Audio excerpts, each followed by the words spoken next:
Bonjour les runners, bonjour les sportifs, bonjour au petit monde de la course à pied, c'est Seb et c'est avec un grand plaisir que je vous retrouve pour un nouvel épisode du podcast À côté de mes pompes, ce podcast consacré à la course à pied, cette passion qui nous rassemble chaque semaine pour de nouveaux profils d'invités, qu'il s'agisse d'experts, de champions ou de sportifs amateurs qui, comme nous tous, ont cette passion pour le running. Aujourd'hui, épisode 268 et j'ai l'immense plaisir de recevoir Manon Trapp, récente vainqueur avec brio et panache des 20 km de Paris et qui s'élancera dans quelques heures à la sortie de cet épisode sur le Marseille-Cassis où elle fera peut-être le doublé. J'ai mis une petite pièce sur Manon et j'espère qu'elle sera au rendez-vous, mais quand vous allez prendre connaissance de cet épisode, vous pouvez être sûr qu'elle ne lâchera rien. Manon est une athlète au parcours assez atypique puisque pendant 11 ans, elle a pratiqué le judo jusqu'à un haut niveau, décrochant même une ceinture noire. Et en 2017, elle délaisse complètement les tatamis pour se lancer à fond dans la course à pied. Un choix qui va transformer sa vie et dans cet épisode, elle nous raconte cette transition audacieuse et les défis qui l'ont accompagnée. Nous allons découvrir comment Manon est passée du judo à la course à pied. Course à pied qui est ce sport qui lui a permis de trouver une certaine liberté, ce qu'elle recherchait vraiment à l'extérieur. Elle explique comment elle a pu tirer parti de cette rigueur dans l'entraînement en judo et en faire certains atouts dans sa préparation de course. En quelques années seulement, elle a fait des débuts fracassants, notamment sur la distance mythique du marathon, à Valence, il y a environ un an, où elle a réalisé un temps impressionnant, réalisant même les minima pour les Jeux Olympiques, avec, vous allez l'entendre, une entorse en plein milieu de la course. Preuve d'une grande détermination. Manon a quelques accroches communes avec moi, puisqu'elle est également passionnée et diplômée en géographie, un domaine qu'elle a donc exploré à travers ses études universitaires.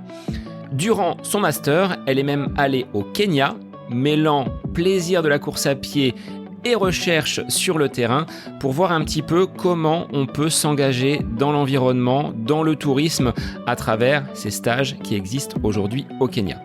Elle intervient également dans une association, Mountain Riders, qui milite pour une transition écologique sur les territoires montagnards. Enfin, Manon partage ses réflexions sur son quotidien d'athlète, toujours à la recherche d'un équilibre entre entraînement intensif, récupération indispensable et ses engagements auprès des sponsors. Vous l'aurez compris, Manon est une athlète accomplie, mais également engagée, dont l'histoire pourra résonner avec bon nombre d'entre vous, que vous soyez simplement passionné de sport ou sensible aux questions environnementales.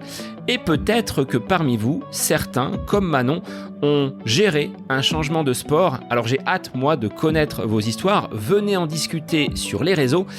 Et il est temps pour moi de vous laisser découvrir le parcours de Manon Trapp, que je remercie d'avoir enregistré cet épisode à quelques jours seulement de ces 20 km de Paris.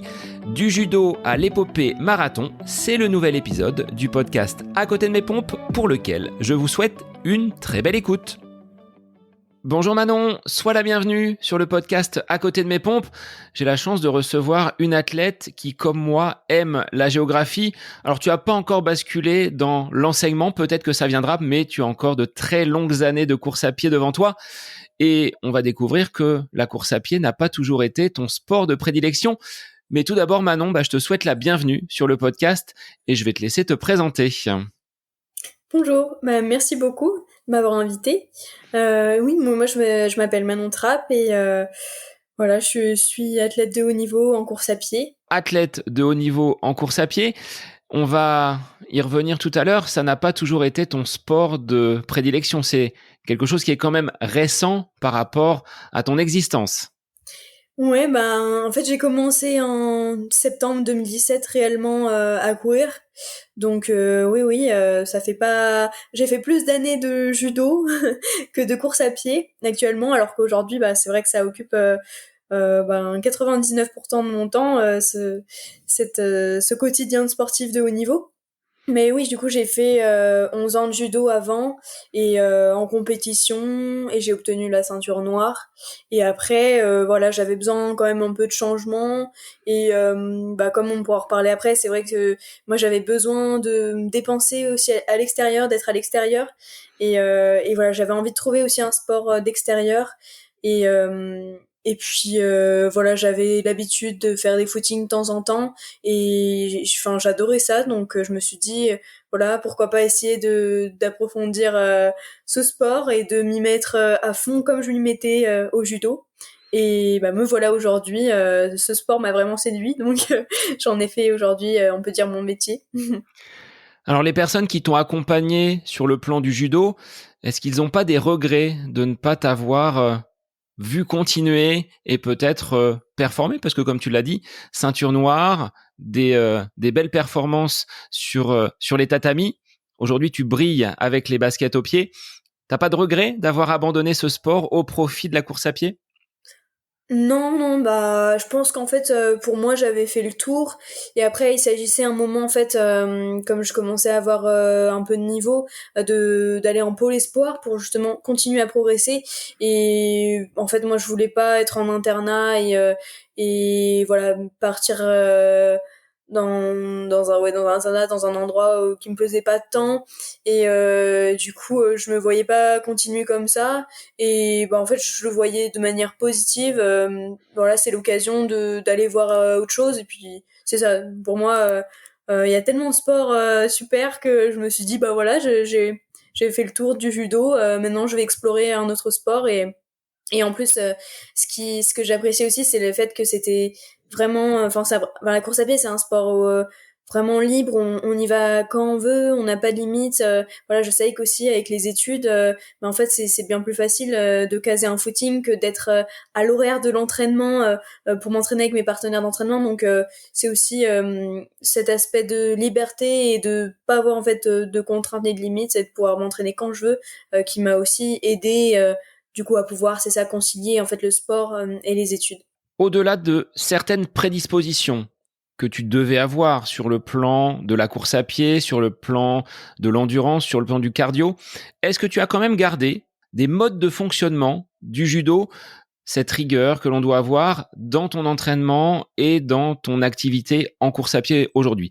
Est-ce qu'on peut opérer certains transferts sur la course à pied?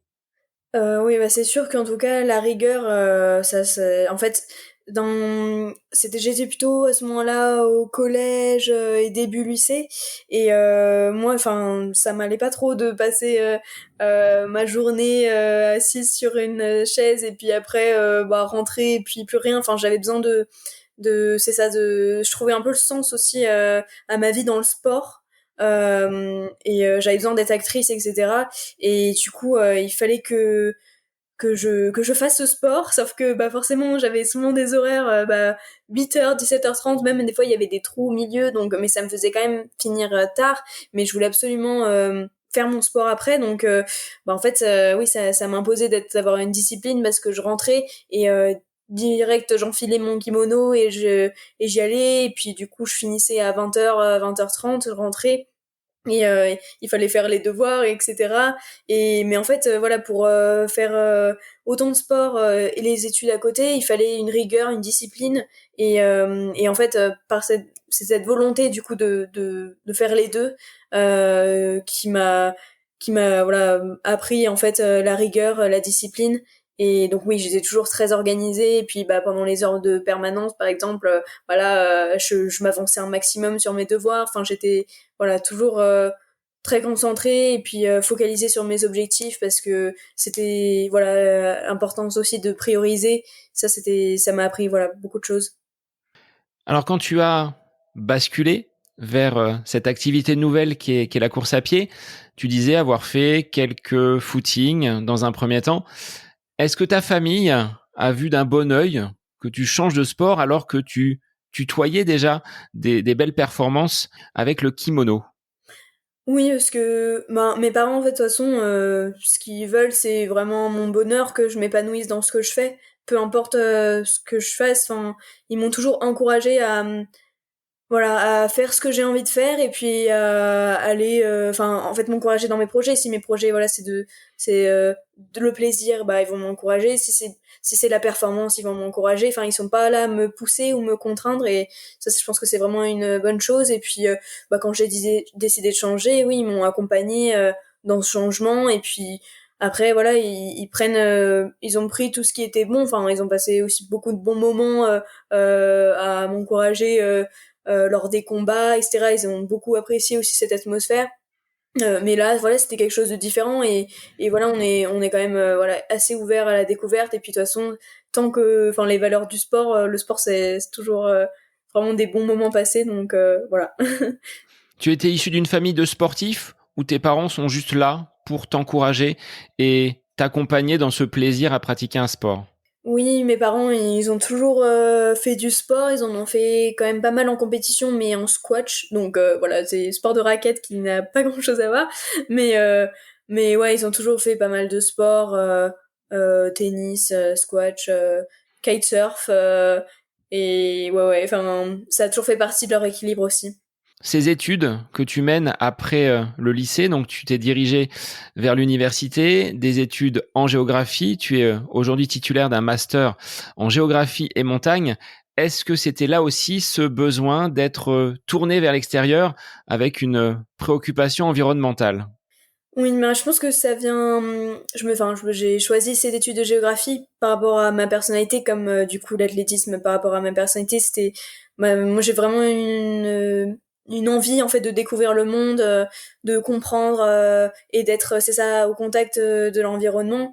Et et voilà, et j'ai aussi beaucoup voyagé pendant mon enfance et je pense que c'est ce qui m'a donné envie en fait de comprendre les cultures, de aussi préserver l'environnement auquel je suis vraiment sensible et après voilà la course à pied c'est parce que aussi avant tout bah, j'aime être au contact de mon environnement, j'aime être au contact de la nature et voilà je pense que voilà je pourrais pas par contre trop courir en ville parce que c'est pas ça m'angoisse mais voilà vraiment cette recherche d'être dans la nature d'explorer de nouveaux chemins, c'est vraiment ce que j'aime et ce qui fait partie de ma personnalité et la géographie, ça me permettait voilà de comprendre comment fonctionnent les territoires, donc du point de vue culturel, social, économique et aussi les dynamiques environnementales. Et puis voilà, j'ai fait un master de géographie et montagne parce que justement c'est vraiment le milieu montagnard qui m'attire le plus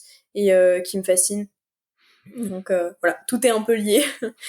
Quel était le sujet de ton master avec peut-être un peu plus de précision cette fois-ci que le côté global du master, puisque tu habites du côté du Bourget, donc plutôt dans la vallée, mais entouré de montagnes?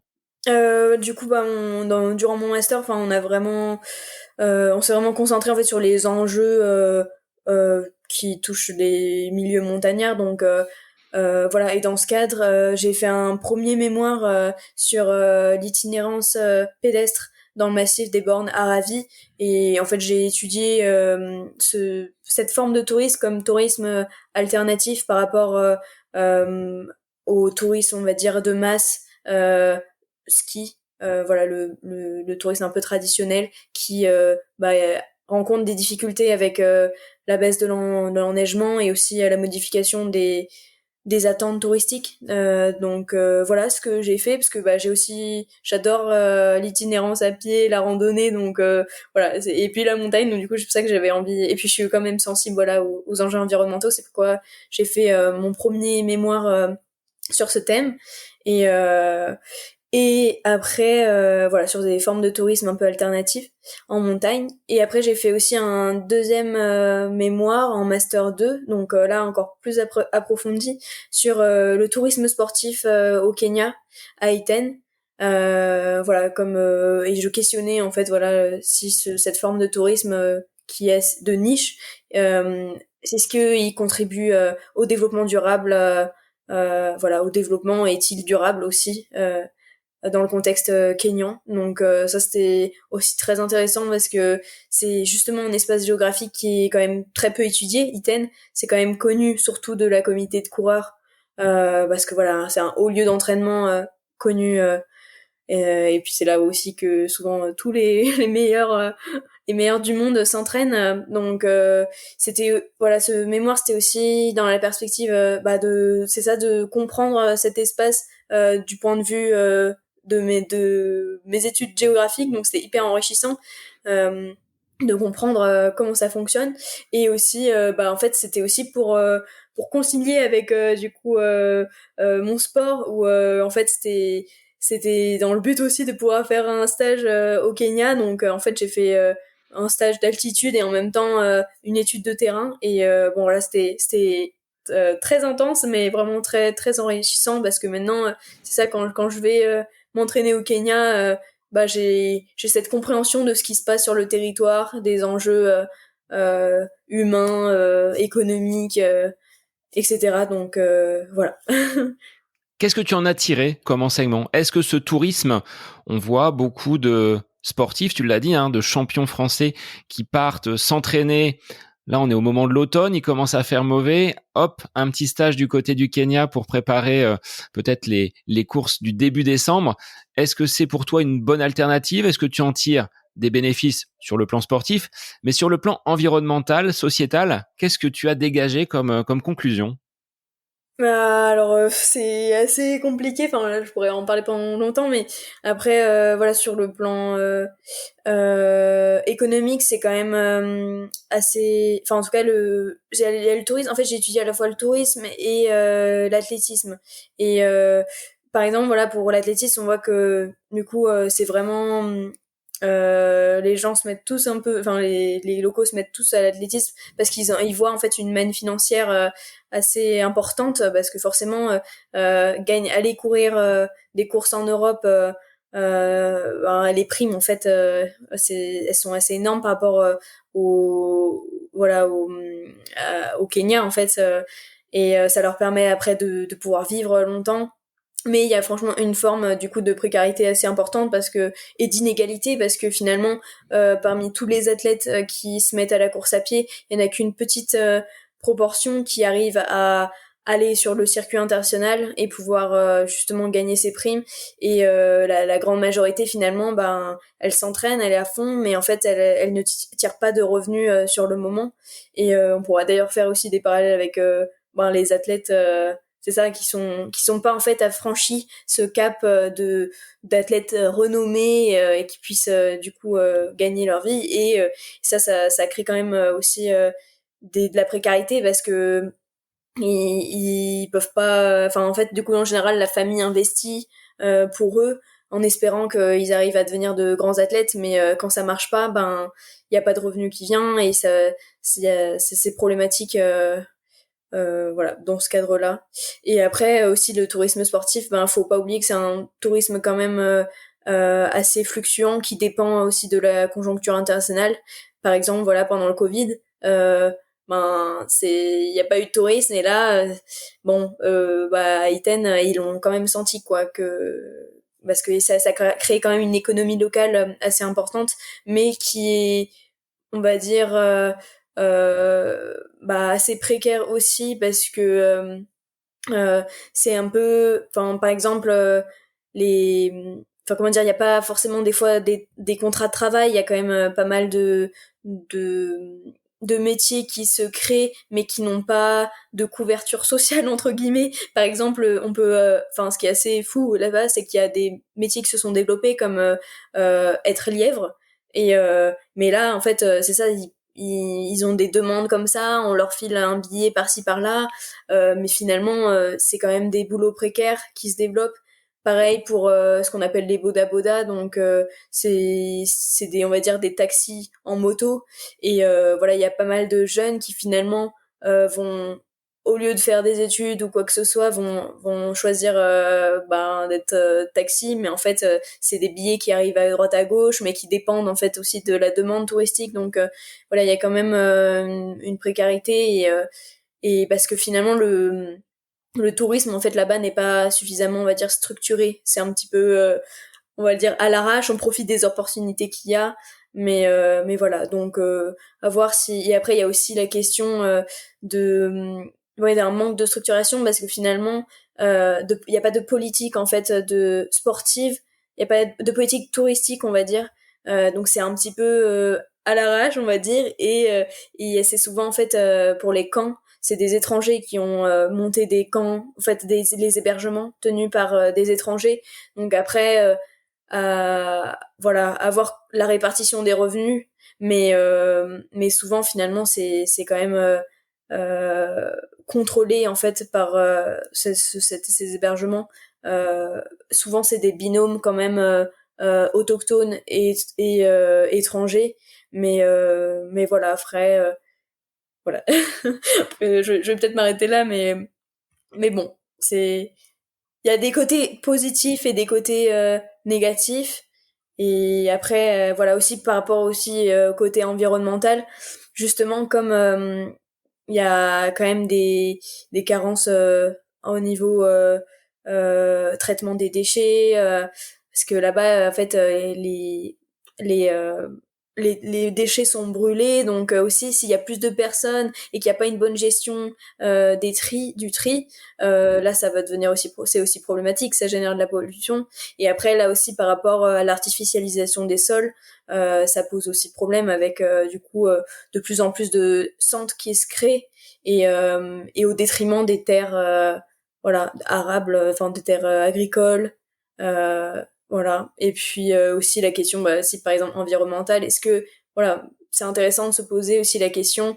Maintenant, c'est devenu Iten le lieu où il faut y aller en tant que coureur, mais il faut pas oublier quand même, bah c'est prendre l'avion, après prendre même 2 avions parce qu'il y a un vol interne et après prendre un taxi et après, enfin voilà, c'est quand même l'impact carbone de ce stage est quand même non négligeable et voilà on observe de plus en plus d'amateurs qui viennent pour 2 semaines. Bon, c'est une expérience super enrichissante, mais voilà il y a quand même la question de se poser est-ce que ça a du sens d'aller à l'autre bout du monde pour courir alors qu'on a des chez nous Font-Romeu qui est un endroit extrêmement enfin super bien pour s'entraîner en altitude. Donc voilà, aussi voilà pour la question de la durabilité, est-ce que c'est vraiment un tourisme durable sur le plan environnemental? Bah, je ne pense pas. En tant qu'athlète, de te confronter avec ces athlètes kényans qui ont ce pied, qui ont l'habitude de travailler en altitude, est-ce que tu as, en dehors de toutes ces considérations environnementales qu'on vient d'évoquer, sociétales, économiques, est-ce que tu as progressé à leur contact sur ce stage, on va dire longue durée, plus de 15 jours, tu es parti un petit peu plus longtemps que ces 15 jours en tourisme? Oui, c'était au moins un mois et quelques.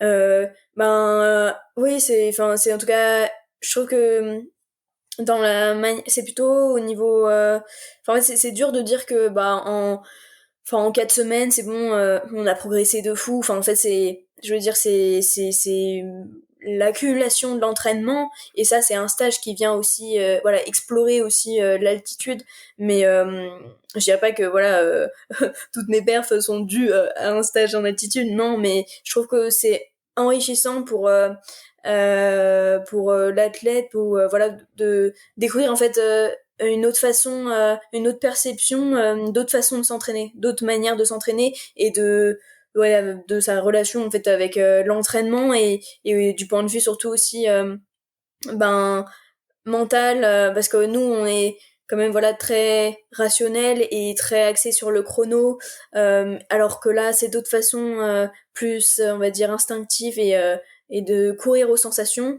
parce que oui enfin c'est et aussi la façon aussi de récupérer aussi qui peut être intéressante à voir de enfin eux vraiment enfin comment enfin ils se reposent tellement tellement bien enfin vraiment ils font juste ils s'entraînent et ils vont dormir, ils sont aussi voilà par exemple nous c'est pas du tout ce qu'on fait, on a des journées pleines à craquer où on s'entraîne mais après on fait 10 000 choses, on est souvent sur les écrans alors que là c'est beaucoup plus même quand on y va on sent que c'est beaucoup plus zen et que nous ça nous fait du bien parce que finalement on n'est pas dans cette société où tout est hyper accéléré, où il faut être extrêmement productif. Là, c'est vraiment, je trouve que ça nous apprend à vraiment se focaliser sur l'essentiel, qui est l'entraînement et la récupération, et aussi l'écoute de ses sensations plutôt que le chrono, parce que en altitude, c'est ça, c'est faussé. Puis le terrain est difficile, donc on peut pas.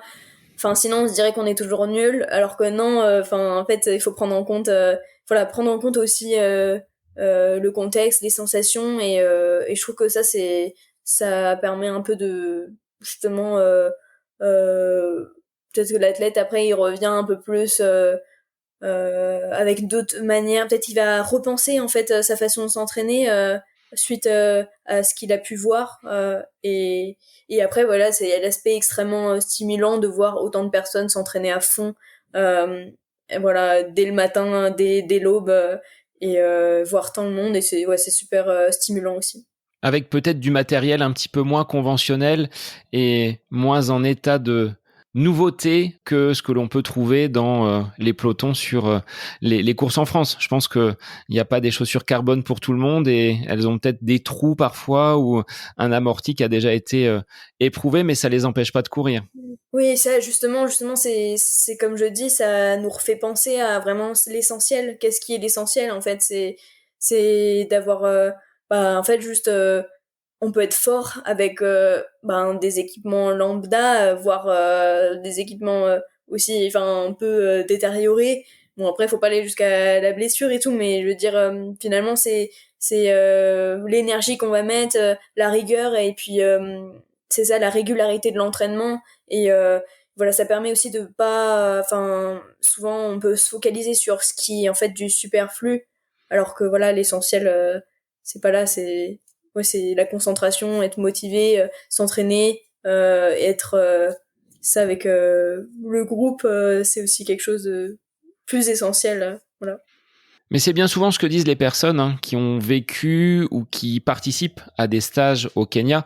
Et je fais un clin d'œil à un de mes invités, Julien Lyon, qui, avec son épouse, a bâti donc l'association Simba for Kids, qui œuvre aujourd'hui pour le développement, la scolarisation et toutes ces activités en marge de la course à pied. Mais tu sais que tu vas participer à ce type de projet et il en existe d'autres, montés par des binômes, tu l'as dit. Je dirais que vous faites une bonne action par le stage parce que vous allez contribuer au développement de ces populations. Et en plus, tu as soigné ta condition physique derrière. Donc, les performances au retour en France, elles ont été tonitruantes grâce à ce stage en altitude. Moi j'ai senti après je veux dire là je suis revenue aussi de Font-Romeu, ça m'a fait le même effet. Là pour mon précédent stage au Kenya et là à Font-Romeu j'étais tout le mois d'août, j'ai ressenti les mêmes sensations où enfin la respiration était extrêmement facile sur des intensités en fait. Enfin j'ai l'impression de respirer comme si j'étais en footing alors que bah non je faisais des intensités. Donc ça c'est vraiment ce que j'ai pu voir et aussi voilà vraiment des bonnes sensations, une sensation quand même de m'envoler et puis aussi la capacité à pouvoir mieux enchaîner, mieux récupérer. Voilà, donc tout semble plus facile et voilà, plus facile à enchaîner et vraiment des bonnes sensations de s'envoler quoi. Aujourd'hui, Manon, tu fais aussi bien de la piste, du cross, du marathon. Quel est finalement ton terrain de jeu favori? Est-ce que tu as une préférence pour l'un ou l'autre ou est-ce que dans ta saison, tu vas l'articuler comme le font beaucoup d'autres sportifs, ces trois terrains pour y trouver une complémentarité? Alors tout d'abord la piste, je pense que je vais plus en refaire. À moins, c'est juste pour les interclubs quand même, pour aider le club. Mais ouais, la piste c'est vraiment ce que j'appréciais pas vraiment la piste. Je faisais surtout dans le but de progresser l'été. Mais voilà, je focalisais vraiment. Enfin, ma passion ça a été pendant longtemps le cross. C'était surtout ce qui m'animait vraiment. Et là où je garde mes meilleurs souvenirs, enfin pour moi la course à pied c'est cross, c'est super souvenir. Et après aussi la route quand même, déjà j'en faisais, je faisais les 10 km route, je prenais énormément de plaisir parce que avant du coup là c'est là vraiment que j'ai basculé plutôt vers semi-marathon. Et ouais, la route, j'ai toujours aimé vraiment les sensations, la route. Et là après en fait comme moi je suis quelqu'un qui adore courir longtemps et vraiment l'endurance, je me suis dit en fait là il faut que tu passes sur des distances plus longues parce que tu vas t'éclater. Et c'est voilà, c'est pour ça que je me suis mis aussi sur marathon. et voilà, j'adore vraiment aussi le marathon, semi-marathon, marathon. Et voilà, donc mes distances vraiment que j'apprécie le plus, c'est marathon et cross et je trouve ça vraiment cool de faire les deux parce que j'adore courir les crosses, d'être dans la boue, dans des parcours qui sont à chaque fois uniques et puis comme je dis de ce contact vraiment avec les éléments quoi. Et après j'adore aussi du coup courir longtemps et les sensations sur route sont trop bien et ça me permet voilà de faire des distances longues sur route et j'ai vraiment apprécié donc je reste là vraiment sur ces deux disciplines cross et route. Le cross, ça rejoint ce que tu disais tout à l'heure. On va travailler plutôt à la sensation, au cardio. On se préoccupe pas forcément de l'allure et on va jouer peut-être la place pour un maillot, que ce soit celui de l'équipe de France ou celui de ton club un petit peu plus local. Est-ce que tu retrouves finalement ce que tu vis au Kenya dans ces séances d'entraînement qui sont dures, c'est vallonné, faut rien lâcher. Il y a que la ligne d'arrivée qui compte ou la place à atteindre, mais pas forcément le chrono et les yeux rivés sur la montre. Ouais, complètement. Bah là, c'est sûr que pendant un cross, je sais, il y a zéro moment de où je peux me dire que je m'ennuie ou quoi que ce soit parce que c'est extrêmement varié et je suis focalisée sur la bosse qui arrive, sur la boue qui arrive, etc. Et sur les virages, etc. Et je trouve ça, enfin, j'arrive à être dans un, je sais pas, dans un, on peut peut-être parler de flow, je sais pas, mais extrêmement dans le moment présent. Et là, je pense juste, oui, à, à m'adapter en fait au terrain et à être à l'écoute de mes sensations pour pouvoir faire la meilleure course possible. Et voilà, c'est vraiment sur ma respiration, sur anticiper les obstacles qui arrivent. Et en fait, oui, là, on n'est plus dans à regarder ça, pas du tout à regarder ça montre parce que juste on est dans l'adaptation et dans le moment présent. Et puis, enfin, moi, c'est vraiment ce que j'adore. Courir sans montre à l'entraînement, c'est possible pour toi ou tu as quand même la montre pour débriefer a posteriori comment tu as réalisé ta séance, si elle a été bien exécutée? Qu'est-ce que tu prends comme métrique en compte lorsque tu es en pleine séance? Oui, bah après, voilà, c'est quand même, oui, je m'entraîne, oui, avec la montre parce que, enfin, c'est vraiment un outil enfin, qui me guide dans mes séances. Enfin, j'ai besoin de repères aussi pour m'entraîner et puis m'assurer, voilà, par exemple, de travailler les bonnes zones, forcément de respecter les temps de récupération. Donc oui, c'est un outil vraiment indispensable pour moi. Et ça me donne aussi, voilà, plein d'indications aussi à partager avec mon coach, les allures. En plus, bien sûr que je partage aussi mes sensations, mais aussi les chiffres sont aussi importants, voilà, pour m'entraîner et oui donc je regarde voilà aussi par exemple et forcément aussi les kilomètres aussi et voilà la fréquence cardiaque aussi pour s'assurer d'être dans les bonnes zones et de voir je sais pas si aussi évaluer en fait la forme le niveau de fatigue en fonction de la fréquence cardiaque et voir voilà si j'ai travaillé les bonnes zones selon les objectifs des séances. Bah, tu l'indiquais dans un post sur tes réseaux que tu étais attentive à cette potentielle dérive cardiaque, synonyme d'un peu de fatigue, d'une alimentation peut-être de moins bonne qualité, d'une récupération pas optimale. C'est une mécanique de précision, l'athlète de haut niveau aujourd'hui. Ouais, bah du coup, ça c'est assez intéressant, la dérive cardiaque, parce que, enfin, peut-être que c'est plus précis parfois que mes sensations, où on peut avoir des biais aussi en se disant, euh, oui, en me disant que j'ai été bien, alors qu'en fait, finalement, il y a derrière, on voit que, en fait, je sentais peut-être pas cette dérive cardiaque, mais elle est là, et du coup, voilà, c'est intéressant parce que ça montre des choses et voilà et dire bah peut-être qu'en fait finalement il fallait aller plus lentement pour pas avoir cette dérive cardiaque et finalement faire une meilleure séance donc voilà il y a il y a des choses dans la technologie qui sont hyper intéressantes pour progresser donc voilà. Pour résumer, tu compléteras Manon, toi qui as l'expérience, La dérive cardiaque, c'est si on fait, par exemple, 6 fractions de 400 mètres à effort constant, si on est plutôt bien dans ses sensations, le rythme ne va pas bouger par rapport à la première et la dernière séance. Si on constate une augmentation et une pente très ascendante sur les dernières fractions, c'est peut-être qu'on a forcé et que le cœur est un petit peu plus en souffrance, d'où cette dérive.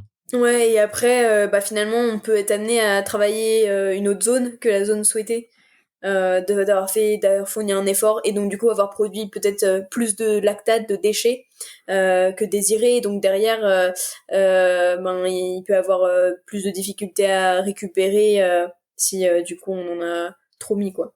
Dans ton entraînement, tu disais, moi, j'ai envie de me dépenser. Depuis toute petite, à l'école, il fallait que j'aille faire mon sport et j'ai ce besoin-là. Tu es quelqu'un qui borne beaucoup ou tu privilégies quand même la qualité, ou est-ce que c'est un mix des deux? Ça va peut-être dépendre de tes plans d'entraînement et des semaines en fonction de ces objectifs qui vont se mettre sur ton calendrier. Oui, c'est ça. Enfin, ça dépend aussi du moment, parce que forcément, je vais pas faire 200 km toutes les semaines tout le temps.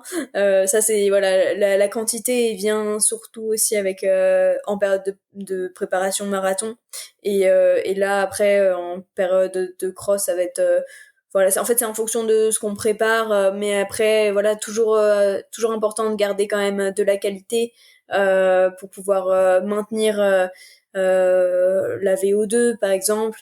Donc voilà, c'est toujours important d'associer les deux. Puis après, moi, ce que j'aime dans l'entraînement aussi, c'est cette variété où dans la semaine je vais faire plein de choses différentes, et du coup ça va pas être la routine, et c'est sympa, voilà, d'avoir un peu d'intensité et de faire du seuil, de faire des sorties longues. Enfin, moi j'ai toujours aimé avoir des plans quand même variés, et je pense que c'est important pour pouvoir travailler un peu de tout, et s'améliorer sur tous les plans.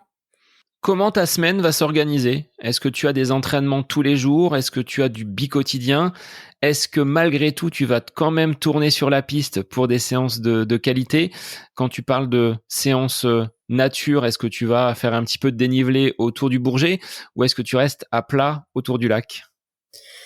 Alors du coup, je fais une séance de muscu par semaine, donc qui va souvent être le lundi matin. Après mardi, ça va être plus de l'endurance bi-quotidien, voilà, pour récupérer en fait de la muscu, et puis pas faire une séance le lendemain avec les traces de la musculation. Et en général, du coup, le mercredi, je vais faire une VMA, donc là, je vais aller sur la piste, et voilà, VMA justement pour conserver euh, un peu de vitesse, même si par exemple pour le marathon ça va pas être l'essentiel, mais c'est toujours important. Après, en général après cette VMA, je fais vraiment le lendemain quelque chose de cool pour récupérer, et après ça va dépendre, mais euh, oui, ça peut être après travail voilà de seuil en fin de semaine par exemple, et traditionnellement le dimanche une sortie longue. Et là, ça va être vraiment en fonction de mes sensations, l'allure, et pour pouvoir pas finir la semaine, pour ne pas finir la semaine avec trop de fatigue, pour pouvoir enchaîner une nouvelle semaine après. Voilà. Tu t'entraînes toute seule ou tu as la possibilité de rejoindre de temps en temps un groupe d'entraînement, que ce soit par le biais de ton club ou sur les stages? Tu le disais, à Font-Romeu, on retrouve, je pense, des athlètes de haut niveau de façon récurrente avec plus ou moins de présence. Est-ce que tu es adepte de l'entraînement solo ou tu aimes partager en groupe peut-être les échauffements avant de faire ce cœur de séance où tu vas être un petit peu plus isolé par rapport à tes allures? Alors quand je suis arrivée du coup en Savoie, j'étais vraiment tout le temps avec le groupe local, parce que on faisait la même chose, on préparait les crosses ensemble, euh, la piste aussi, parce que je faisais de la piste, même si bon moi je m'étais plus sur le 5000, les autres plus sur 1500 mètres, mais quand même on avait quand même la majorité du programme similaire. Or là voilà, j'ai changé de projet, donc je suis plus sur un projet route marathon, et ce qui m'amène du coup à être un peu en décalage avec le groupe, mais finalement là j'ai trouvé mon équilibre, et je prends quand même plaisir à m'entraîner seule. Après, il faut savoir que je suis quand même de nature assez solitaire. Mais voilà, c'est sûr qu'il y a des moments où le groupe est important et voilà sur l'SP par exemple où là justement il faut aller viser des chronos spécifiques ou voilà des séances difficiles. Ben voilà, j'ai besoin d'être accompagnée donc j'ai la chance d'avoir mon copain qui me suit à vélo dans dans ces séances là qui sont importantes. Après voilà, je suis assez autonome et puis j'aime aussi quand même cette liberté ou d'y aller un peu quand je veux. Voilà, c'est ça quand j'ai envie, j'y vais. C'est ça cet aspect aussi de liberté de la course à pied, d'y aller quand ça m'arrange et puis quand ouais, aux horaires que j'aime bien. Voilà. Mais voilà, un mix. Et puis pour revenir sur Font-Romeu, ouais, c'est vraiment cool parce que à Font-Romeu, il y a vraiment cet esprit où de communauté de coureurs où en fait ben on court et en fait c'est comme si on était un peu tous amis et enfin même si on se connaît pas enfin il y a pas de souci pour partager des footings enfin on s'adapte avec des gens donc il y avait c'est vraiment cool, on peut courir si on a besoin avec le groupe et ça permet aussi de que les entraînements aussi passent mieux plus facilement et donc en oui enfin à Font-Romeu il y a pas mal aussi d'athlètes de haut niveau, donc ça permet de s'entraîner avec des gens, de revoir des gens qu'on n'a pas l'habitude de voir dans notre quotidien, donc et de passer des bons moments, donc c'est super cool. Et voilà. Et puis les locaux sont aussi super sympas. Petite dédicace à Cécile et Kylian. Voilà. Voilà, donc c'est toujours cool. Et puis bah aussi il y a cette atmosphère qu'on retrouve à Iten où les gens, bah là on voit plein de gens s'entraîner de manière sérieuse et ça donne envie de s'entraîner aussi pareil de manière sérieuse. Voilà. Alors, tu as quand même une certaine progressivité dans ta pratique, tu le disais, hein, avoir débuté par des crosses, des courses sur route. Aujourd'hui, tu es monté sur marathon. Mais parmi toutes ces séances d'entraînement, quelles sont celles que tu affectionnes? Première question. Et quelles sont celles que tu détestes? Parce que faut pas se leurrer, vous avez beau être des sportifs de haut niveau, il y a, je pense, des moments où vous avez pas envie de faire la séance parce qu'elle est sur le plan et que c'est pas du tout votre tasse de thé. Alors, Manon, quelles sont celles que tu affectionnes et celles que tu pourrais switcher ou remplacer sur ton plan d'entraînement? Bah moi sans surprise, les séances du coup plus de vitesse sur piste, c'est moins ma tasse de thé, mais là ne faisant plus de pistes, ben j'ai quand même du coup j'évite un petit peu tout ça. Donc donc voilà, c'est plutôt ça sur piste, c'est un petit peu plus moins ma tasse de thé, voilà de tourner en rond. Après enfin ce que je préfère, enfin ça peut être étonnant, mais j'aime beaucoup en fait les footings, tout simplement. Bah courir tranquille, bah c'est ça sur les chemins que j'aime beaucoup. Parce que là, franchement, du coup, je pars un petit peu, enfin je suis pas focalisée sur ma montre et juste, bah je me balade quoi, et j'aime bien. Et donc voilà, tout ce qui est un peu sortie longue. À la sensation, j'aime bien parce que du coup là je me prends pas la tête sur des fractions ou quoi que ce soit, mais après voilà, enfin si je faisais que des footings ce serait monotone et un peu je prendrais moins de plaisir, mais après finalement des séances bah une séance c'est ça sur route au seuil avec des bonnes sensations, enfin c'est super plaisant. Et aussi bah voilà les spé-cross aussi quand on met les pointes et que je cours ouais sur l'herbe, faire des fartleks comme ça nature, c'est super cool aussi. Mais bon comme je dis voilà, c'est la diversité que j'aime avant tout. Les fartleks avec les pointes aux pieds, ça doit changer des chaussures carbone. Est-ce que tu effectues un travail spécifique de pied, de gamme, tel que l'on peut le voir notamment au Kenya ou en Éthiopie, où ces groupes entiers sont en train de faire des gammes? Moi, je suis toujours un petit peu partagé par rapport à cela parce que je ne suis pas passé par l'école d'athlétisme. Et si je fais, toi, des montées de genoux, des talons-fesses ou toute autre gamme, bah, j'ai peur de mal le faire et peut-être de me blesser et que ce soit contre-productif. Est-ce que toi, tu les intègres? Si oui, comment bien les faire? Moi, j'ai pas peur de me blesser quoi que ce soit en faisant ça, mais c'est plus que ça m'ennuie un peu. Et en fait, j'ai juste envie de passer dans le vif du sujet. Enfin, je fais mon échauffement et après j'ai envie d'attaquer la séance. Et puis voilà, voilà, pour moi, enfin après, il y a des points positifs ou enfin c'est sûr, mais moi, franchement, ben, c'est pas quelque chose que je fais parce que ça m'ennuie un peu et bah voilà, je trouve que pour moi c'est pas j'essaie de trouver les mots parce que j'ai pas envie de dénigrer et de dire non, ne faites pas des gammes, mais après voilà, c'est chacun. Mais moi enfin T'as besoin d'être dans l'action. je fais quelques lignes droites et puis enfin je trouve ça pas pour moi, enfin pas nécessaire. Après ça peut être voilà un axe de progression, mais pour moi pour l'instant c'est pas mes priorités, on va dire, de m'améliorer sur les gammes.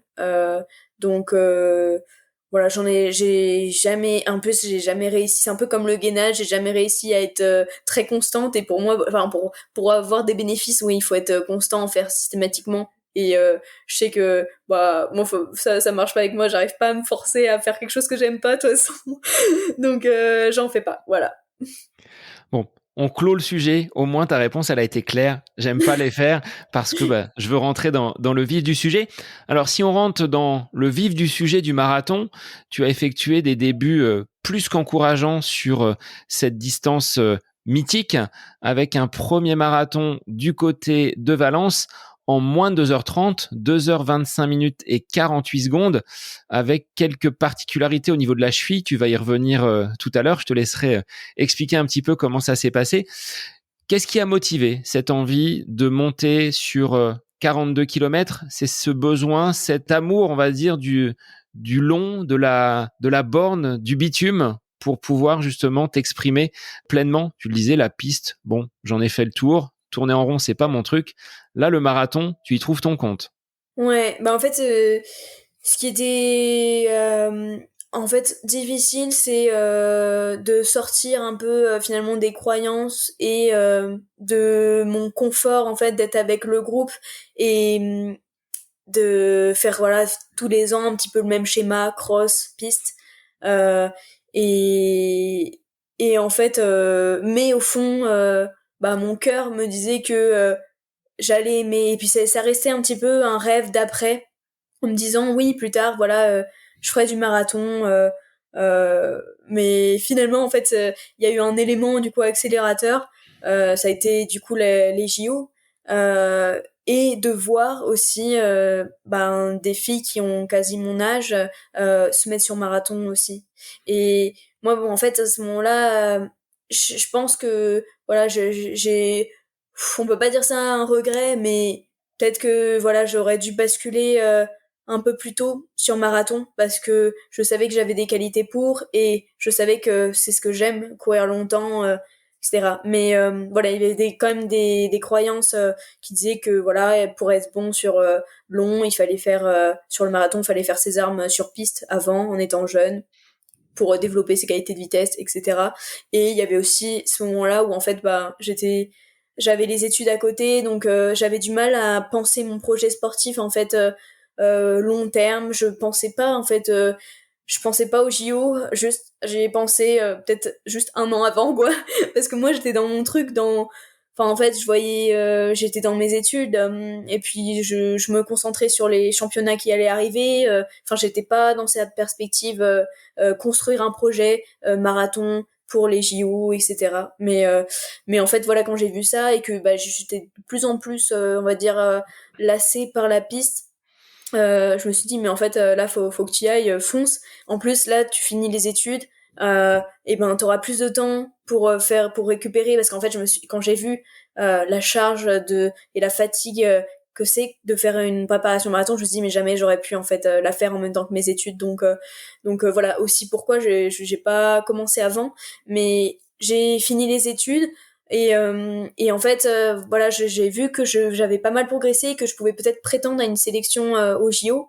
Et en fait, je me voyais pas ben, faire les JO sur 5000 mètres, 10 000 mètres, parce que justement, je pense que voilà, enfin, j'aimais pas assez cette discipline pour pouvoir être extrêmement performante et m'y mettre à fond 100%. Il y aurait eu les marathons sur cross, bah là la question se serait pas posée parce que j'adore et je suis prête à tout pour m'améliorer sur ça. Mais voilà, c'était un petit peu et après voilà, du coup je me suis dit mais en fait bah essaye de le marathon. Au pire, bon bah c'est pas grave, au moins bon bah tu vas te mettre un peu plus tôt sur marathon. Et au final, bah moi j'étais très contente parce que mais voilà, c'était cet élément qui m'a fait basculer sur le marathon il y a un an. Et et voilà, je sais pas quelle était la question initiale, mais Ben, c'était voilà cette affection de la longue distance, cette endurance que tu as développée. Ben, tu as voulu le mettre à profit, mais en étant guidé par tes envies, ta volonté, enfin ce que tu as dans le cœur. Tu t'es dit bah il y a une opportunité, j'ai envie de le faire, donc j'y vais. Et c'est donc à Valence que tu as effectué ta première compétition sur marathon. Comment tu l'as appréhendé? Est-ce que tu étais stressé dans l'optique d'aller décrocher ces minima et une potentielle qualification? Parce que, au vu du plateau en France, il s'agissait pas seulement de faire les minima, il fallait avoir la meilleure marque possible avec cette histoire de ranking. Enfin bon, c'est tout un système un petit peu complexe pour pouvoir accéder à la sélection olympique. Comment tu l'as abordé et comment ça s'est passé? bah, en fait, j'étais dans un état d'esprit où je me disais, bon, je pars pour les minima, ok, c'est peut-être ambitieux pour ma première sur marathon, mais voilà, je partais dans cet esprit, je me fixais les minima, 2h26,50, faire moins que 2h26,50, mais j'étais assez détachée en fait de l'enjeu, parce que je disais, mais voilà, c'est souvent on voit que les marathoniens ils performent au bout de deux trois marathons parce que ça demande quand même de l'expérience. Cette discipline c'est quand même particulier et voilà c'est difficile. Mais donc du coup j'étais extrêmement indulgente. Enfin, avec moi-même bah je me dis bon bah vas-y t'y vas, tu te fais cet objectif. Mais si t'y arrives pas, c'est pas grave, t'auras accumulé de l'expérience pour de futurs marathons. Donc j'étais dans cet esprit-là et qui finalement, je pense, m'a énormément aidé à performer parce que je venais finalement avec pas de pression parce que finalement voilà j'étais bon c'est mon premier, on verra bien ce qui se passe, je donne le meilleur de moi-même et puis on verra bien. Et donc, une fois la course lancée, très rapidement, tu es rentré dans ces allures avec cette perspective de réaliser un chrono au niveau des minima. Est-ce que tout s'est passé comme tu l'as souhaité? Parce que je pense qu'il y a eu quelques embûches, mais je vais te laisser y revenir. Bah alors déjà au début il y avait un lièvre sur l'allure mais il partait un peu trop vite donc il était trop vite donc déjà moi j'ai essayé de garder une certaine distance avec le lièvre mais au final même en essayant de jauger j'étais un peu trop rapide aussi mais au final enfin j'avais des bonnes sensations même si j'étais là en train de me dire ouh là là parce que j'avais trop peur aussi de craquer et de et de voir le mur là de ce fameux mur mais au final, bah, j'avais très bonnes sensations, donc bon, je me fiais à mes sensations, je restais sur cette allure. Et puis, ben alors au 10e kilomètre, au moment des ravitaillements, enfin en fait, il faut savoir qu'à Valence, il y avait énormément de densité. Il y avait beaucoup de monde. Franchement, j'étais concentrée du coup sur les gens parce que en plus moi j'ai une foulée qui est un peu spéciale, petite, assez fréquente et assez en fréquence et en fait ouais c'était dur de se frayer de se faire sa place et au moment des ravitaillements en plus tout le monde se bousculait un peu pour aller chercher ses ravitaux et c'est à ce moment-là où je ne sais dans cette bousculade je me suis bah j'ai eu quelqu'un m'a fait un croche-pied ou je sais pas trop ce qui s'est passé mais en fait je suis tombée et à ce moment-là je me suis fait une entorse je suis tombée mais tout de long et là après bah du coup je me suis relevée et à ce moment-là bah en fait je boitais j'avais super mal à la cheville et ouais du coup là pour moi en fait du coup j'avais décroché le peloton de filles qui visait les minima et j'ai boité sur quelques 100 mètres et j'avais super mal à la cheville à ce moment-là et du coup là j'étais vraiment inquiète je me suis dit ah mais là c'est foutu enfin je vais devoir abandonner arrêter et puis même là en plus aussi je vais jamais réussir à rattraper le peloton enfin voilà j'étais Voilà, là, c'était dans un état un peu de crise. Et finalement, j'ai quand même réussi à me remobiliser au bout d'une centaine de mètres. Et j'ai plus eu mal à la cheville. Donc finalement, je me suis remobilisée et j'ai repris le rythme. Et petit à petit, j'ai réussi à rattraper le peloton. Donc là, je me suis dit, ah bah finalement, il y a peut-être espoir encore que j'arrive à faire mon objectif. Et puis après, suite à ça, bon, j'ai eu des coups de moins bien. Puis après, ça partait, j'avais bonnes sensations. Et ce qui m'a permis, en fait, de tenir le rythme. Et puis même, en fait, alors que j'avais peur, du coup, de me prendre le mur du 30e kilomètre, c'était à ce moment-là où je me sentais le mieux. Alors, je me suis dit, bon, bah, parfait, on continue sur ce rythme. Et, euh, et puis, en fait, ouais, du 30e au 42 kilomètres, au 42e, enfin jusqu'à la fin, je me suis sentie bien, vraiment bien, concentrée, lucide, et voilà. Et du coup, bon, juste, enfin à la fin, je sentais que je pouvais pas du tout accélérer, j'étais toujours sur le même rythme, mais en fait, l'accumulation de tout ce que j'avais fait avant, ça m'a permis de faire les minima et même une minute de moins, donc ça j'étais, enfin j'en revenais pas parce que pour moi c'était déjà un objectif de folie de faire les minima dès mon premier, et au final j'ai fait une minute de moins avec une course qui s'est quand même, bon, à part le à part l'entorse où j'ai eu super mal, j'avais vraiment des super bonnes sensations et j'ai éprouvé énormément de plaisir pendant ce marathon, et j'avais finalement, enfin j'ai éprouvé quand même moins de douleur que ce que je pensais en fait. Donc voilà, ça a été vraiment beaucoup de plaisir, et puis en fait j'ai réalisé que comme ce que je le pressentais, c'était vraiment un format de course pour moi, où là j'ai jamais, enfin oui c'est ça, je sentais que c'était le format de course qui me correspond, quoi. Donc tu es sorti conforté de ce choix Ouais. de casser les codes. Comme tu le disais, hein, on dit bien souvent, bon, tu vas commencer par la piste, après 10 kilomètres, semi, et seulement quand tu auras une certaine expérience, tu iras te confronter au marathon. Peut-être que ce que tu as vu du côté d'Iten, ces jeunes qui pratiquent très rapidement des distances très longues, ça t'a peut-être donné l'envie et infusé dans ton esprit cette possibilité d'aller sur des distances longues. Sur le lendemain de course, comment la cheville se portait? Est-ce que tu as des difficultés? Là, c'était un peu le retour sur terre avec peut-être une cheville beaucoup moins mobile qu'entre le 10e et la fin du marathon. Déjà juste après la course, alors là, j'ai commencé à avoir mal aux jambes, mais oh là là, parce que mon corps il a jamais fait 42 kilomètres à cette allure, donc j'ai senti, je pouvais plus marcher, on me portait, et en fait, je pense que là, du coup, j'étais déshydratée, je commençais à avoir un mal de crâne énorme. Enfin, en fait, l'après-course a été plus dur que la course, parce que là, mon corps, il était là, oh là là, qu'est-ce qui s'est passé? Et, euh, et après, oui, justement, la cheville a commencé à gonfler, j'ai commencé à avoir un hématome énorme. Et en fait, après j'ai fait des analyses et j'ai eu une rupture partielle du ligament, parce que finalement, en fait, j'avais couru que 32 kilomètres sur une entorse, donc ça, voilà, ça a quand même un peu abîmé la cheville. Donc ouais, après ça a été compliqué. Du coup, fallait guérir cette cheville, et puis même courir le marathon, j'ai eu quand même du mal à récupérer. C'était en fait un stress assez important, dont j'avais pas l'habitude. Et par rapport en fait, oui, au cross, au 5000 mètres, c'est quand même pas la même récupération. Donc ça, je l'ai vraiment senti, que c'était, ouais, un sacré effort quand même que j'avais fourni. Mais tu as quand même cette capacité d'endurance. Tu es quand même dur au mal.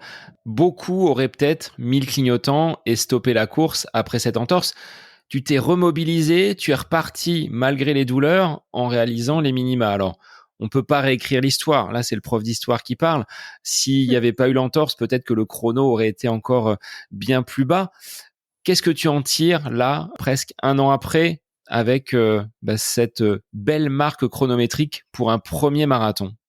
Ce que retire, c'est vraiment du coup, je pense que là, ça a été l'attitude mentale vraiment que j'ai eue, qu'il faut que je garde pour mes prochaines courses, où c'est ça, j'étais vraiment optimiste dans ma course. J'avais un dialogue interne vraiment positif où bah en fait pareil, je me suis fait l'entorse, mais je me suis dit bah quand ça allait mieux tout de suite, j'ai oublié l'entorse. Je me suis dit c'est encore possible. J'étais toujours dans cet état positif, ou même du coup quand j'avais des moments de moins bien, je me disais bah comme ce que m'avait dit avant des marathoniens, il me disait tu vas traverser des moments difficiles, mais ça peut 5 minutes après ben disparaître, et tu peux avoir des meilleures sensations. Enfin en fait ça passe, ça vient, et c'est un peu à l'image aussi de la vie. Il y a des hauts, des bas, mais en fait c'est temporaire, et en me disant que ces moments moins bien ça allait passer, puis après ça allait être mieux, bah ça m'a vraiment permis d'être toujours concentrée, et d'avoir en fait finalement mon esprit aussi il a permis de me faire garder le rythme, et voilà. Donc je pense que ouais, cette attitude positive, et aussi justement de pas être sous oppression, et de d'être juste relâché, donner le meilleur de moi-même, c'est vraiment voilà un état mental qu'il faut que je le garde. Est-ce que tu t'entraînes sur le plan mental? Est-ce que tu es accompagné par un préparateur pour aborder toutes ces situations? Ou est-ce que c'est à l'expérience, par les différentes courses et les échéances que tu as pu réaliser depuis maintenant presque 10 ans, hein, on approche finalement d'une première décennie en course à pied, avec cette expérience également acquise avec le judo. Est-ce que tu prépares seul, ou est-ce qu'il y a quelqu'un qui t'aide sur le plan mental? Oui, bah, je suis accompagnée par une préparatrice mentale, et ouais, qui vraiment ça m'a beaucoup aidé pour passer des caps, et aussi ben parce que je pense que voilà tout seul on peut pas être toujours en progression tout seul. Enfin on a besoin des compétences des autres, et ouais juste en plus enfin voilà on est humain. Enfin moi je traversais des périodes de doute, enfin on fait face parfois à des situations où on n'a pas les outils pour les dépasser, et donc voilà, je pense que oui, ça m'a beaucoup aidé aussi pour voilà appréhender les choses aussi un peu différemment par rapport à ce que l'habitude de faire. Enfin voilà, ça m'a donné des outils vraiment importants, et après sinon bah oui forcément, déjà avant que je sois accompagnée par une préparatrice mentale, c'est sûr que c'est les expériences, tout ce qu'on vit de bah ça peut être des expériences un peu aussi négatives, on en retire des expériences, et voilà moi j'ai toujours fait quand même cet exercice de d'identifier après chaque événement qu'est-ce qui a marché, qu'est-ce qui a pas marché, pour progresser, voilà. Et puis après forcément oui c'est enfin on est amené à être dans des situations où là il va falloir puiser dans ses ressources, et puis on apprend à se connaître comme ça, et après on va dire entre guillemets des armes, des ressources euh, voilà qu'on peut utiliser, des ressources mentales quand on traverse des moments où voilà on fait face à l'adversité quoi. Alors Manon, malgré ce beau chrono du côté de Valence, ça ne t'a pas permis de porter le maillot bleu-blanc-rouge dans les rues parisiennes pour ce marathon olympique. Tu étais dans la position du remplaçant dans les starting blocks, prêt à faire feu. Est-ce que ça a été difficile à vivre de l'extérieur sans pouvoir défendre tes chances à la maison dans les rues parisiennes? En fait, ouais, quand j'ai dû refaire un autre marathon pour essayer d'améliorer en fait mon chrono, parce que Méline Rollin en fait a battu le record de France en février à Séville, et en fait ce qu'il a classé en fait en troisième française, et en fait voilà il y a que trois sélectionnés, et moi je me suis retrouvée quatrième, et il fallait que je batte le record de France pour espérer du coup participer au JO, mais mais en fait ça l'a pas du tout fait, parce que du coup il fallait que je reparte rapidement sur une préparation marathon, et courir voilà 4 mois après un autre marathon, et en fait bah le corps et le mental ça n'a pas suivi, c'était beaucoup trop de charge, et voilà j'ai été vraiment très fatiguée, et j'ai pas pu de un finir mon marathon et de deux être performante. Donc voilà, c'était en fait dès que j'ai compris ça, que j'ai abandonné, en fait j'ai très rapidement tourné la page parce que c'est ça pour moi, c'est bon, j'avais vite accepté que j'irais pas au JO et puis directement j'étais dans mon truc, je suis passée à autre chose, et voilà, il y a d'autres objectifs, voilà, se refocaliser, enfin reprogrammer d'autres objectifs pour la suite. Donc j'étais dans cette dynamique en fait de voir de me focaliser sur le futur quoi en fait, me préparer à nouveau et puis être dans cette dynamique aussi de reprogresser.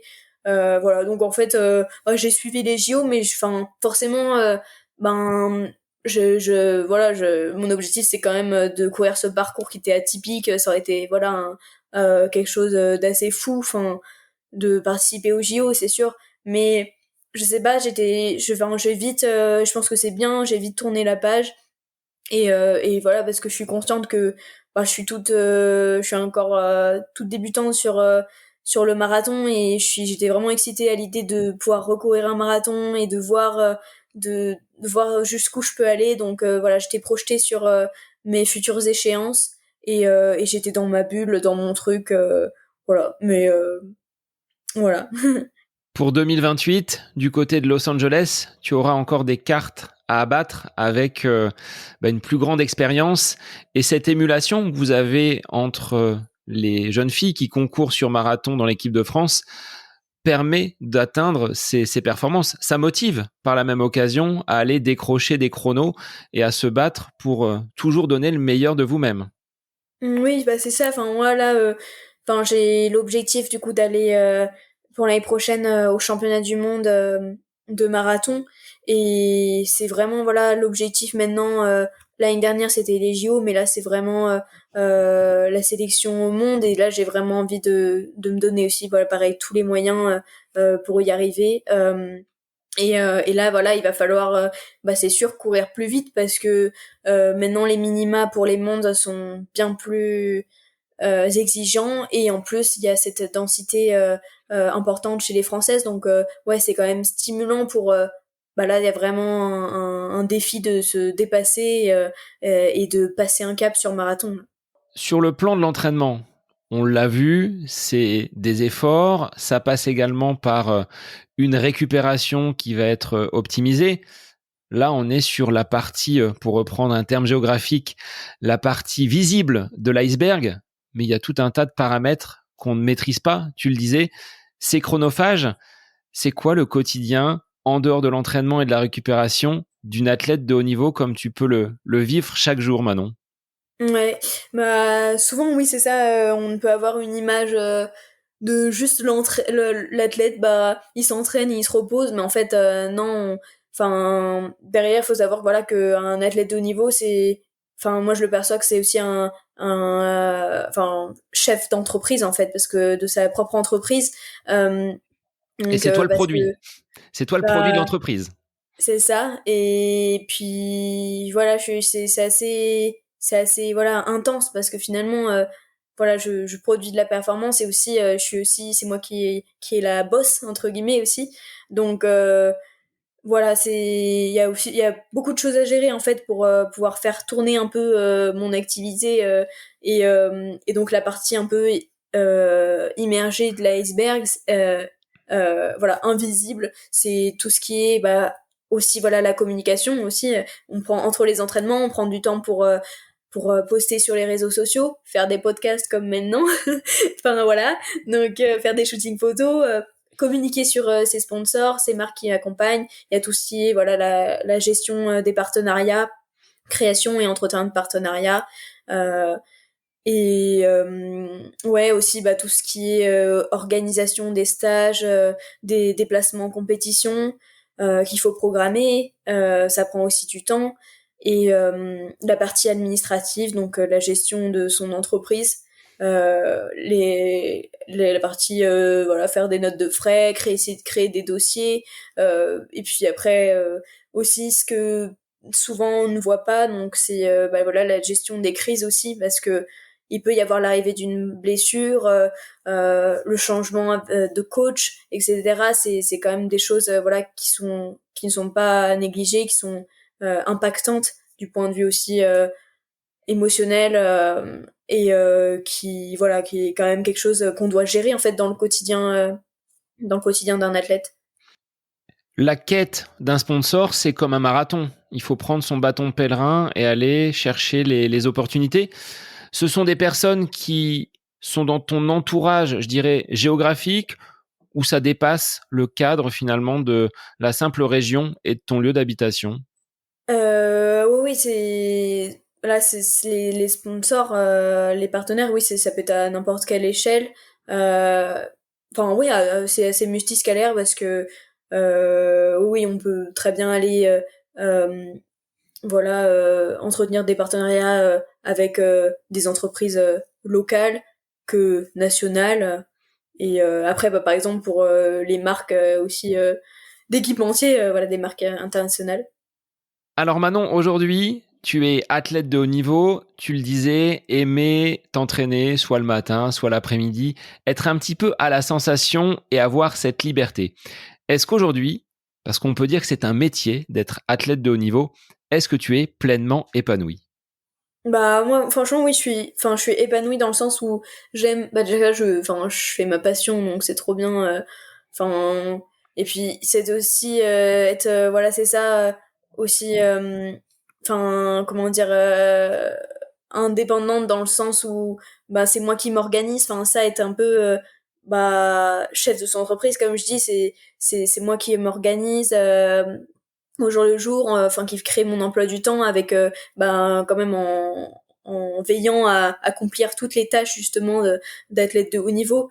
Donc voilà, et puis après bah comme je dis, c'est ça comme dans chaque métier, bah forcément il y a des parties qu'on aime mieux, des parties des choses qu'on aime un peu moins faire, mais bon, ça fait partie du travail et et voilà. Donc moi de toute façon sûr que là aujourd'hui bah j'ai décidé d'être athlète professionnel et puis pour l'instant, c'est sûr que je me verrais pas faire autre chose parce que même si voilà, il y a des choses qui sont assez difficiles et c'est quand même voilà beaucoup de temps. Enfin, c'est quand même bah, 99% de mon temps parce que ça demande une rigueur importante et il y a beaucoup de travail à fournir justement entre bah, la récupération, l'entraînement et tout ce qu'il faut gérer à côté. C'est quand même très voilà, c'est beaucoup de contraintes et puis c'est un mode de vie quand même bah, assez particulier. On est un peu en marge de la société, des normes. Mais moi, franchement, j'aime bien parce que je me verrais pas être un peu dans le moule, quoi. Donc moi, je suis contente aujourd'hui de ce que je fais. Est-ce que tu trouves quand même du temps pour rejoindre cette association dont tu es bénévole qui s'appelle Mountain Riders? Là, c'est un petit peu en lien avec cet amour de la nature et ce projet montagne que tu as pu mener dans le cadre de tes études et de ton master. Bah moi c'est sûr que j'aime bien avoir Jack enfin en fait c'est un voilà c'est mon métier c'est assez prenant énergivore et moi j'aime bien avoir du coup ces espaces un petit peu où qui me ressourcent en fait ces moments où je peux me ressourcer et pas penser atteler c'est important d'avoir un équilibre et voilà dès que j'ai du temps et que ça se cale bien avec mon programme d'entraînement soit je pars en montagne et là ça me fait un bien fou soit aussi bah je fais d'autres choses aussi où je peux me sentir utile et qui me permet d'avoir bah, un impact positif aussi en dehors de la performance etc et donc du coup d'où mon engagement dans l'association Mountain Riders du coup qui en fait bah, a pour but d'accompagner les destinations de montagne dans la transition en fait écologique des territoires. Donc du coup moi je fais un petit travail de bénévolat où en fait je produis des fiches actions, ça s'appelle, où en fait je on va dire je fais un résumé des bonnes actions qui sont des actions vertueuses qui sont réalisées dans certains territoires et j'en fais un peu un récapitulatif de voilà comment on peut faire comment avec enfin un peu les étapes pour mettre en place sur d'autres territoires avec accompagné d'une fiche témoignage. Donc voilà, c'est dans le but en fait d'essaimer ces bonnes pratiques dans les territoires de montagne, de donner en fait l'inspiration de mener des bonnes actions voilà vertueuses sur plan environnemental, social, etc. Et bah je trouve ça super cool parce que bah de un, enfin c'est voilà c'est un travail à faire et du coup je peux aider l'association comme ça. Et après bah c'est aussi hyper enrichissant de voir ce qui se passe en montagne, de voir toutes ces actions en faveur enfin voilà vertueuses qui se développent sur les territoires. Et puis c'est toujours cool de voir que ça bouge et qu'il y a des choses vraiment cool qui se passent. Alors Manon, j'avais une dernière question et je te demanderai un conseil juste après. Alors ma dernière question, c'est la traditionnelle du podcast. Ça va peut-être rejoindre ce que tu viens de dire, hein, ces moments de liberté, ces sas de décompression que tu t'offres en marge de ces préparations et de ces séances d'entraînement très difficiles. C'est quoi pour toi un instant où tu es à côté de tes pompes? Un moment où il n'y a pas de sport, où il n'y a pas de course à pied au menu, que ce soit dans le planning ou dans les discussions. Qu'est-ce que tu aimes faire? Bah oui, comme je disais, c'est moi ce qui me ressource le plus, c'est d'être en montagne, le mieux accompagné de mon copain et vraiment juste être dans ces grands espaces dans la montagne. Et puis là, enfin juste c'est vraiment un espace qui m'inspire et où je me sens tellement bien, vraiment en connexion avec moi-même, avec l'environnement. Et où là bah, je sais pas, je suis en nature, il y a le silence et ce silence aussi profond qui me ressource. Donc moi franchement c'est même dans des situations bah, difficiles que je peux avoir, franchement je tire en fait ma force souvent bah, de ce contact avec la montagne. Et puis voilà, faire une balade en montagne, découvrir les beaux paysages, enfin ça me fait vraiment du bien. Moi qui ai découvert également le marathon lors de ce marathon pour tous au mois d'août dernier, j'ai nettement remarqué que je manquais d'endurance. Quel serait ton conseil ou tes conseils pour que je puisse améliorer mon endurance? Est-ce que ça passe par l'entraînement? Est-ce que ça passe par du renfort? Euh, Est-ce qu'on l'a naturellement? Est-ce que je peux faire une croix dessus? Comment tu le percevrais avec ton regard d'athlète de haut niveau? Bah moi je pense que bah, pour améliorer son endurance, c'est bah avant tout la base en fait c'est juste de faire des footings lents en fait qui vont bah pas être extrêmement impactants mais qui vont développer l'endurance sans générer trop de fatigue. Et ouais je pense que moi c'est ça ce qu'on appelle peut-être l'endurance fondamentale, voilà. Faire des footings lents qui fatiguent pas trop, mais en faire faut que ce soit vraiment enfin pour moi le pilier en fait de l'entraînement. Après l'intensité ça vient après, mais je pense que pour pas se blesser, pour gagner en endurance, les footings lents, c'est vraiment la base. Bon, bah écoute, je vais essayer de mettre à profit ces conseils. Aujourd'hui, j'ai plus vraiment envie de long. La préparation, comme tu l'as dit, a été épuisante, fatigante sur le plan mental et corporel, bien évidemment. Et j'ai plus envie de retourner sur des distances un petit peu plus courtes. De ton côté, qu'est-ce qu'il y aura au menu de cette fin d'année 2024? Alors là, on est au premier jour du mois d'octobre. Qu'est-ce que tu vas mettre jusqu'à la fin de cette année 2024? Bah alors là, très bientôt, je vais faire retour aux compétitions donc avec le 20 km de Paris, donc qui est le 13 octobre, donc ce qui arrive très bientôt. Et je vais enchaîner avec la course Marseille-Cassis. Donc voilà, on en a beaucoup parlé. Et puis voilà, course un peu mythique. Et donc j'ai vraiment très envie de découvrir la course. Après voilà, ça va être des courses où ça va me permettre de voir mon niveau de forme après être repris. Voilà, ça fait d'avoir repris en fait l'entraînement depuis de nombreuses semaines, voir où j'en suis. Mais surtout voilà, ça va pas être l'objectif important, ça va être voilà une petite compétition. Et après voilà, l'objectif ça va être vraiment les Europes de cross euh, qui ont lieu le 8 décembre. Donc après il y a la sélection le 25 novembre, il me semble, 24 novembre. Et voilà, donc essayer de performer au mieux au championnat d'Europe Voilà, en espérant être sélectionnée quand même avant tout. Et puis après, mais en fait en fait cette préparation, ça va être en fait aussi dans le cadre de ma préparation marathon, où en fait je vais faire mon prochain marathon, ça va être le marathon de Séville, le 23 décembre. Donc tout ça va en fait s'articuler dans la préparation marathon, où là ça va être vraiment l'objectif de pic de forme à ce marathon, parce qu'il va falloir faire le meilleur chrono possible pour espérer être sélectionné au championnat du monde. Sur un 20 km de Paris, tu arrives à mettre un dossard et le faire à la cool. Il n'y aura pas cette idée de compétition où tu vas quand même aller batailler pour jouer les premières places? Ouais, si là ça va être, je vais y aller quand même en compétition et finir, je vais tout donner quoi.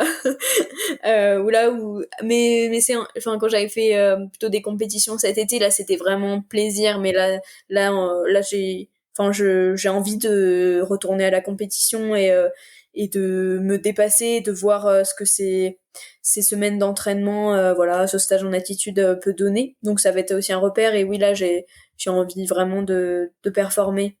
Eh bien, merci Manon. Je te souhaite une très belle fin d'année avec toutes ces courses au programme, en espérant que les sélections arrivent derrière et que tu puisses défendre très haut le drapeau tricolore. Donc, merci d'avoir accepté l'invitation du podcast.